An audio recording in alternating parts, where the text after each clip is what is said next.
Donc un dernier point, on arrive à la fin, les orientations d'aménagement. Donc là on vous rappelle que comme le règlement et le zonage, et donc les documents graphiques, les orientations d'aménagement fixent le droit des sols. Donc là encore, elles permettent de faire, mais elles n'imposent pas de faire. Donc c'est bien un cadre, ce sont des principes, donc on donne des... C'est ce qui est détaillé après, elles guident la constructibilité par des dispositions qualitatives. Donc ça peut être de la programmation, dire on va tout mettre du commerce, plutôt du logement, plutôt des activités. L'implantation des constructions, on se met à l'alignement, on fait un léger retrait, de combien, enfin de préciser en fait le règlement. C'est également des préconisations en termes de paysage, de préserver les cônes de vue, des espaces verts, des principes de liaison et de cheminement. Elle complète le règlement puisqu'en fait les règles du PLU, donc, qui sont indiquées par zone et en fonction des zones et sur les 14 articles que je vous ai détaillés tout à l'heure, à ça s'additionnent donc les schémas que vous avez pu voir dans le document dans le dossier du PLU et puis le texte qui accompagne. Ça permet aussi, par exemple, c'est à vous, mais aussi si des promoteurs seraient intéressés, où il y a toute une très détaillée, ça permet de comprendre le sens qu'on veut faire parvenir à ce quartier, enfin aux quartiers qui sont concernés. Et je vous rappelle également que ce ne sont pas des opérations d'aménagement qu'on a pu voir assez fréquemment dans les écrits que vous avez pu faire, ou c'est peut-être pas vous, mais ce sont des orientations d'aménagement et la différence est très flagrante puisqu'on n'est pas c'est pas un document d'aménagement, c'est pas un document opérationnel, ce sont vraiment des orientations, des principes. Donc quatre orientations d'aménagement. On a donc le parc des Gondis en bordure du parc et en limite du centre historique, qui constitue en fait le seul secteur sur cette partie-là, en bordure du parc des Gondis, qui n'est pas dans le site classé de la plaine de Versailles. Le secteur d'extension du SDRIF,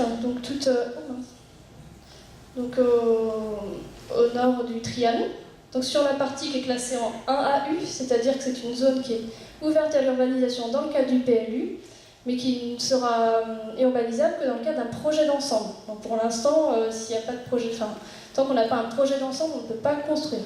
Donc c'est un outil très adapté puisqu'il permet aux élus de réfléchir avant de lancer un projet. Donc là, on répond aux obligations qui nous sont demandées par le SDRIF, donc d'urbaniser cette zone à l'horizon 2015. Ensuite, le centre-ville étendu et la requalification de la RD 98 déviée. Donc là, c'est pour prévoir, en fait, vous avez déjà votre déviation de la RD 98 qui est faite. Et le PLU, on se rend bien compte que le trafic il va évoluer, ou alors il va devoir évoluer parce que cette voie elle devient urbaine. Et il y a une orientation d'aménagement est prévue dans le PLU pour prévoir aussi comment ce quartier, ce secteur qui est aujourd'hui supporte une très grosse emprise des voies publiques et beaucoup de circulation, puisse devenir plus agréable, un vrai boulevard, plus urbain, plus sympathique pour les habitants, pour les gens qui sont à côté. Et enfin, donc la dernière orientation d'aménagement, c'est celle du centre-ville, et qui concerne le centre-ville de la moderne, si on peut dire, de la hébergerie. Et donc là, on y vient. Alors, 3 objectifs sur cette orientation d'aménagement. Maintenir et revitaliser l'offre commerciale du centre-ville. Donc là, c'est poursuivre le développement commercial qui s'y trouve déjà, en permettant l'implantation de commerce à rez-de-chaussée. Parce qu'on sait bien que le commerce, s'il est tout seul, ça ne fonctionne pas très bien. Et il fonctionnera mieux si on crée des vis-à-vis commerciaux. On voit bien qu'aujourd'hui, vous avez des implantations commerciales qui sont en fait que d'un côté de la rue. Donc que ce soit sur l'avenue des Clays ou l'avenue de Touraine, en fait c'est de ce côté-là, et puis là c'est de ce côté-là. Et en fait le PLU, il permet des implantations commerciales à rez-de-chaussée.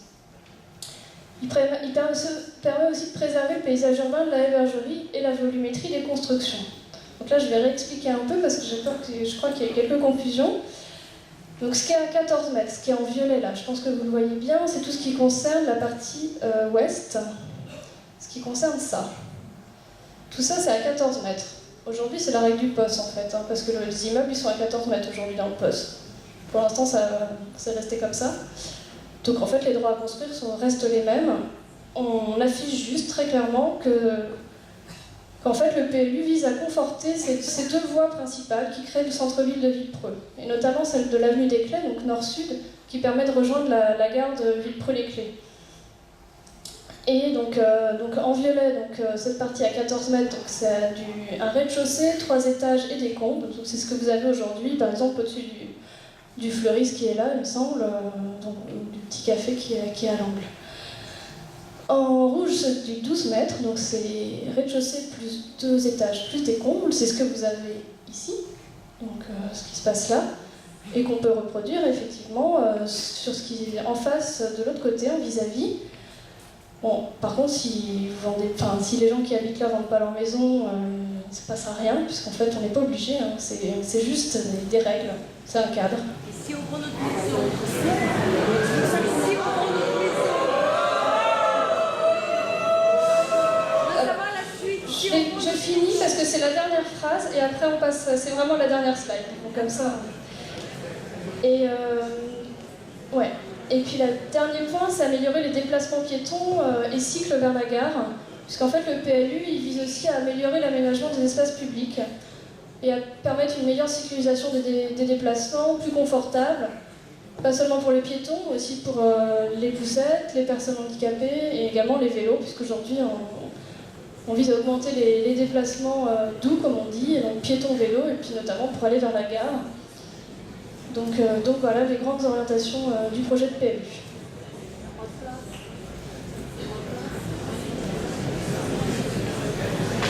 Je vous remercie de votre attention.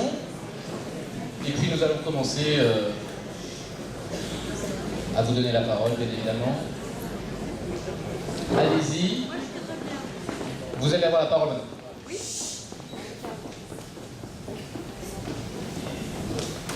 Bonsoir. Là, on voit des constructions de part et d'autre de l'avenue de Normandie sur le plan.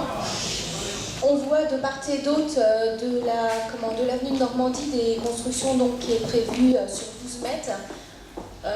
Ça enclave quand même pas mal les habitants de cette zone-là. On voit aussi le potentiel de construction de 12 mètres.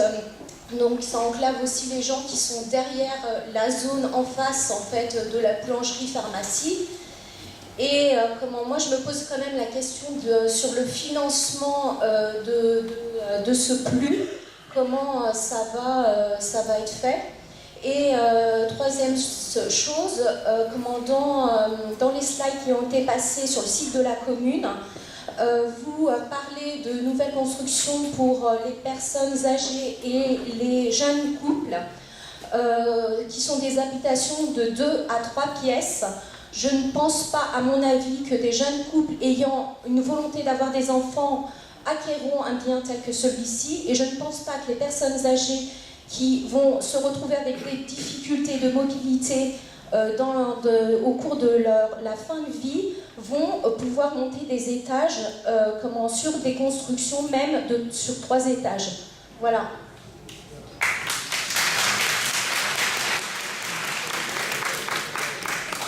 Oui, donc effectivement dans le PLU, sur le site nous parlons des personnes âgées, mais nous parlons plus globalement du parcours résidentiel de tout à chacun.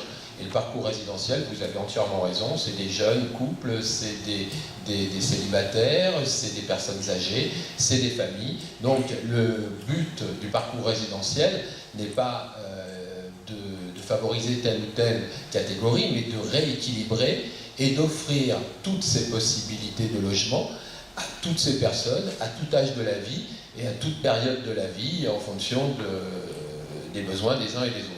Voilà, ça c'est pour le parcours résidentiel. J'ajouterais pour le parcours résidentiel pour les personnes âgées et les personnes à mobilité réduite en règle générale, même si toutes les personnes âgées, fort heureusement, ne sont pas à mobilité réduite, que les lois sur l'accessibilité doivent être respectées dans toutes les constructions neuves, bien évidemment. Oui, tout à fait. Bon, pour ce qui est des hauteurs de construction, alors comme vous l'a montré tout à l'heure Madame Sévin, les hauteurs ne changent pas globalement sur l'ensemble de ces quartiers. On a fait, dans cette orientation d'aménagement, un rappel de ce qu'il était possible de faire et ce qu'il est possible de faire au poste. On l'a réaffirmé dans cette orientation d'aménagement au PLU, avec effectivement une volonté accentuée de la municipalité sur les boulevards de Touraine et d'Éclay. J'appelle ça des boulevards parce que je pense aux boulevards commerciaux, ni plus ni moins. Hein, c'est sur la rue d'Éclay et la rue de Touraine, mais pour le reste, on reste dans des hauteurs tout à fait normales et tout à fait logiques par rapport à la hébergerie et par rapport à ce qui se fait aujourd'hui. La différence peut-être, et je vais être tout à fait clair, elle est que dans un PLU, vous ne pouvez pas fixer les règles entre logement collectif et logement individuel. Voilà, c'est la différence. C'est pas de notre fait, c'est comme ça, c'est la loi. On ne peut pas dire cette parcelle est destinée au logement individuel et celle-là est destinée au logement collectif. Ce n'est pas possible. À partir de là, les règles de hauteur que nous définissons peuvent effectivement conduire à faire des immeubles ou des maisons, mais absolument sous aucune obligation, puisqu'il n'y aura pas dans cette zone, comme l'a dit Madame Sevin, de projet d'aménagement fait par la municipalité. C'est une orientation avec des règles qui sont données, des possibilités et rien d'autre. Voilà. Je voudrais juste répondre à votre dernier point, mais je profite de ce que vient de dire Thierry Esling pour repréciser quelque chose qu'on entend régulièrement. Il n'y a pas de destruction de maisons, bien évidemment. On a vu que le PLU dicte des droits du sol et vous êtes totalement libre par la suite. C'est pour vous, c'est des droits du sol, mais il n'y a pas de destruction, il n'y a pas d'expropriation, il n'y a pas de préemption. J'ai entendu ça aussi, que la mairie allait préempter sur vos maisons, mais absolument pas, parce que nous n'avons ni le projet ni le droit. Nous avons, en 3 ans, préempté sur les bâtiments des services techniques dans la ZAC, parce qu'il y avait un vrai projet, mais bien évidemment, il n'y aura pas de préemption. Pour répondre à votre dernière question, vous parlez du financement du PLU, mais le PLU fixe des règles, il n'y a pas d'aménagement ni de projet, donc ce que vous voyez ici, ce n'est pas ce qui va exister à Villepreux dans 1 an. Ce sont des droits, ce sont des règlements et des règles, il n'y a pas de projet, donc il n'y a pas de financement derrière, parce qu'il n'y a pas de projet porté par la ville, tout simplement. J'ajouterais, monsieur, on va vous donner le micro, j'ajouterais juste, si vous le permettez, que actuellement au poste, dans ce quartier actuellement au poste, madame, on pourrait construire, si quelqu'un avait l'idée d'acheter plusieurs maisons et de faire l'acquisition d'une parcelle de 2000 m². Oui, non mais si quelqu'un, laissez-moi terminer, s'il vous plaît. Si quelqu'un avait l'idée de le faire aujourd'hui, il le ferait à 14 mètres de haut, ce qui n'est absolument pas possible au PLU. Voilà ce que je voulais vous dire, c'est tout. Ce qu'on veut vous dire, madame, ce qu'on veut vous dire, et là, oui, tout à fait, monsieur, mais il faut bien l'avoir en tête. C'est très important. Le POS, c'est le document qui est aujourd'hui en vigueur. Le POS, vous ne le savez peut-être pas, il peut y avoir des immeubles construits dans la hébergerie, comme l'a dit monsieur Esling, à une hauteur de 14 mètres. Le POS, c'est ce qui est en vigueur aujourd'hui. Ça ne s'est jamais vu. Le PLU, c'est 12 mètres de haut. Donc c'est moins que ce qui existait aujourd'hui. C'est un fait. C'est madame. Avec 2 maisons par un immeuble, c'est pas mieux, hein. Bonsoir. Le PLU se termine par ces mots, enfin votre plan. Objectif 2020, accompagner la croissance démographique par le renforcement du développement économique. Pourquoi 2020? Est-ce que ça veut dire que tout sera fait en 2020? Non, pas du tout. Un PLU, c'est un outil de prospective, c'est un outil à long terme. Hein. Vous voyez qu'un PLU, comme le disait tout à l'heure monsieur le maire, c'est un outil qui est très difficile à élaborer, qui est très lourd, qui touche la vie des gens. Et bien évidemment, on fait un PLU en raisonnant sur les 15-20 ans à venir. Ce qui n'empêche pas du reste, et l'évolution un peu plus rapide, avec des modifications de PLU, des révisions de PLU, ça c'est tout à fait possible. Mais les grandes orientations sont effectivement faites pour les 15 ans à venir.